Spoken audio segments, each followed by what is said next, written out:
தமிழக சட்டமன்ற தேர்தலில் வெற்றி பெற்று முதலிடம் பிடித்துள்ள தாவேக ஆளுநரிடம் ஆட்சி அமைக்க உரிமை கோரியுள்ளது.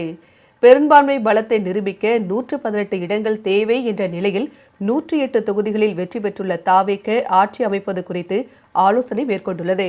அக்கட்சி சார்பில் போட்டியிட்டு வெற்றி பெற்றுள்ள 106 வேட்பாளர்களும் பனையூரில் உள்ள தாவேக தலைமை அலுவலகத்திற்கு வந்துள்ளனர். அவர்களுடன் விஜய் ஆலோசனை நடத்துவதுடன் பல்வேறு அறிவுரைகளை வழங்க உள்ளதாக கூறப்படுகிறது. ஆட்சி அமைப்பதற்கு 12 எம்எல்ஏக்களின் ஆதரவு தேவை என்ற நிலையில் எந்த கட்சியுடன் பேச்சுவார்த்தை நடத்துவது என்பது குறித்தும் இந்த கூட்டத்தில் விவாதிக்கப்படுவதாக தகவல்கள் வெளியாகியுள்ளன.